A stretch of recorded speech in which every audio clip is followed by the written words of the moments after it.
tell me a little bit about your line, Rachel. All right, the name of my line is Rachael Karrington, and it is a mix of ready-to-wear and couture. I call it demi-couture. So basically, I design clothes that you can wear every day, but it has a little couture details in it that make you stand out. The brand is also about modesty for the modern woman. So I guess basically the brand is for every woman. It has nothing to do with religious or faith-based. It's really for anyone who wants that modest look, but also wants a little touch of couture, something very high-end. Now, I mean, you're coming from modest, where it is all of a sudden trendy, Yes. but you're coming from it already. I mean, why was it important for you that the clothing reaches a woman who likes modesty? Well, to be quite honest with you, I actually ran a line called Looks and Curves for a couple of years, and started as a faith-based designer. I actually started out making liturgical clothing for the Catholic Church. That's where my designing first started. It is very important to me. Modesty is important to me.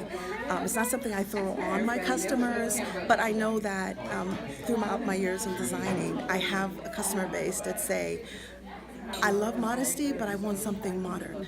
And I kind of base them together, and it kind of makes sense.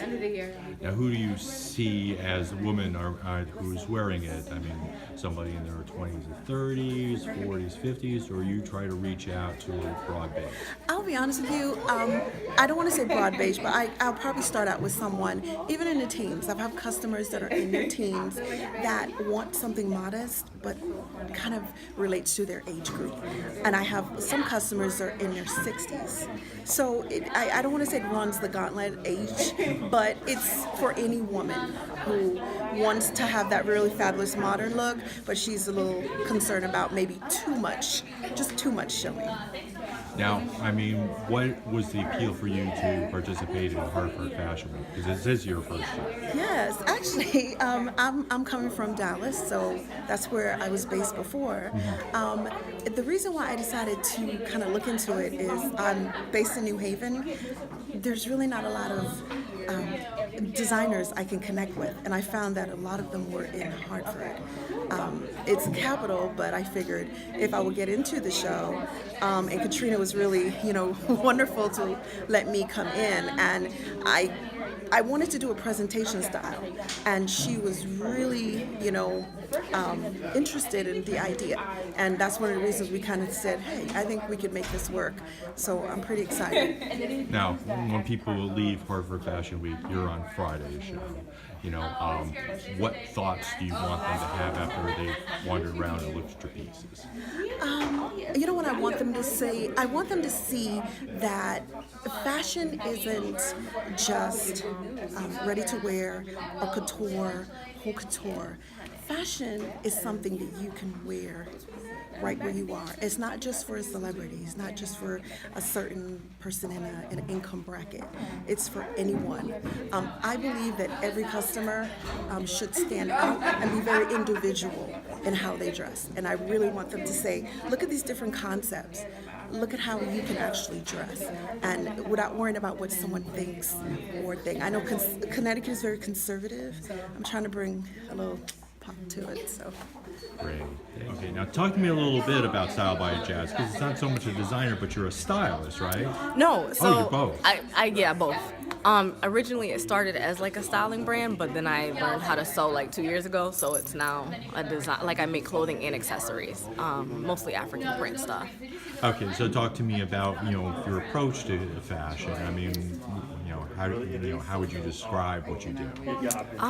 Well, so my father is from Sierra Leone, West Africa, so I approach everything kind of with like a African feel to it. I mostly use African print fabric, but I love to like incorporate different fabrics and just kind of, I like to make pieces that aren't something you'd see every day. So when you see my pieces, it's like a wow factor. Like it's not something typical that you would think I'd be making. Now, is it casual, dress wear, go to the office wear? I mean, where will we wear it? Or is it a little bit of everything? Yeah, it's a little bit of everything, but more so like if you're going somewhere maybe really fancy, or if you just want to stand out, that's kind of my brand. But you could wear it to work, you can wear it if you're going to a party. So I have like a little bit of everything for everybody. Now, who do you see as the woman that you're wearing it? I mean, you reach a broad spectrum of ages, or? I would say, I don't know, not really, because I make things for like young girls, I make things for older women, I make things for young adults, so kind of like literally like for everybody. I try to include everybody. Now, I mean, this is your first year for Hartford Fashion. First year. I mean, what did you like about the opportunity to be part of the event? So I went to Harper Fashion Week in 2016, and I was just like blown away. So I was very inspired, and I really wanted to just get my work out there because I am very new to sewing and everything. So for me, this is just like an honor to be a part of this show. Now, I mean, when the evening is over with and, the fashion fans have had a chance to kind of mull over and digest what they've seen, what kind of thoughts do you want them to have about what they've seen from you? I definitely want them to get a sense of the African culture, like maybe like they haven't seen it before, and I would hope that they're intrigued to like learn more about my brand or just to research it or maybe purchase something. I just want to get my brand out there, so if anyone's intrigued by it, that's great. First of all, I mean, this isn't your first time at this rodeo. This is what, your third year? Third year at Hartford Fashion Week, so I'm very excited to show a new collection, new season. Well, talk to me a little bit about the new collection. I mean, what's different this time than last time? What's different from this time is that I think I've really identified the customer. So I'm showcasing a olive drab collection, which I'm showing one piece tonight, and then I'm showcasing a floral collection, with burst of floral. But I'm kind of going after that more mature customer who likes to go to events, who likes to look good, who likes to leave that lasting impression. Now, what made you head towards the more mature customer? Were you finding that those were the folks who were actually shopping? Yeah, those are the folks who are actually coming to me, gravitating towards the looks, requesting more and things of that or whatever. So I kept designing for them, due to the first two seasons, gaining new clientele and meeting some of their needs, meeting their requirements, but also opening them up to new ideas such as trying new prints, trying more muted colors like olive, and so because not everybody wants to be so loud. So and getting them away from black, but going to a color like olive. Now, I mean, let's talk a little bit about the prints. I mean, what makes them special for you? I mean, are they tiny prints? I mean, big flowers. I mean, how are you approaching prints? Yeah, they're bold prints, but not so bold where it's overwhelming. It's just beautiful color combinations. There's this ivory with pops of red and green and yellow all combined together in one fabric, and then there's that signature black and white print where you can't go wrong with.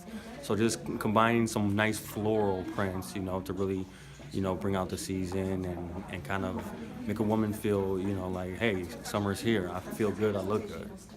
Now, I mean, being that it's your third time, I mean, what do you like about the, Hartford Fashion Week as an opportunity to show the world your fashions? Yeah, I like Hartford Fashion Week because it gives us designers a platform to showcase what we can do. I think there's a lot of talent here in Hartford. There's a lot of talent here in Connecticut overall. So I believe that it's a great platform to showcase artists, not only just fashion designers, but artists who do eclectic things.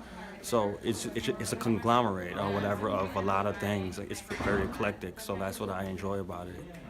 Now, when people file out for the evening, when on the night you show your show, I mean, what thoughts do you want people to have about what they've seen from you? The thoughts that I want them to leave with after they experience Troy Anthony collection is those bold prints. Like they can't get that print out of their mind. The elegance, that classy taste, just the whole feel of the collection. I want them to be able to experience that and leave with it. Think about it the next day. This is not your first time at Hartford Fashion Week. This is what, your third year? This is my third year, yes. I mean, what do you like about the opportunity to show in your own backyard your creativity. I think it's dope that Katrina would take the time to look at us and just put something out there for people like us, a platform basically for us to show all our creativity. And after being 3 years, the kind of buzz that this is getting, I think this is kind of awesome. Now, talk to me a little bit about the origins of Lamu. I mean, it existed before Harper Fashion Week. Yes, so I'm St. Lucian, which we speak Creole, and Lamu means love or the act of making love. So actually, I had to ask my parents, can I use that name because it's pretty kind of dirty. So they were fine with it. So I changed the spelling. So unless if you're French or Creole, you would not really know what it means, but it actually means love because I love my culture and I love designing, so I just want to incorporate everything together. So I did Lamu. Now, I mean, when you started designing, was it something that you did from a young age, or was it something that you started to pick up, when you were older? My entire family are creative people. We're good with our hands. I always, in the islands, you always have to learn how to be creative. Like in kindergarten, they're showing you how to crochet.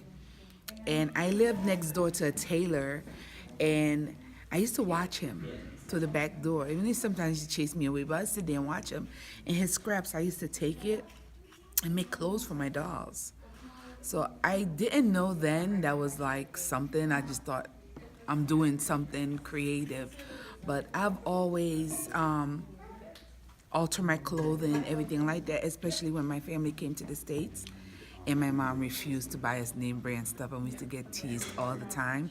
So basically, when we got secondhand clothes, I used to alter them to look different so kids wouldn't notice and make fun of me. So I guess it's always been in my life. Now, I mean, one of the things that I've noticed, seeing your clothes over the years, your influences come from many different directions. I remember, last year you had that kind of 90s R&B feel to it. Yeah. I mean, when do you see an idea and says, oh, that's where I'm going? I'm a wild card, and I like to be like that. I like to be unpredictable. This collection for this Hartford Fashion Week, I watched the first Monday in May, which is a documentary on the Met Gala.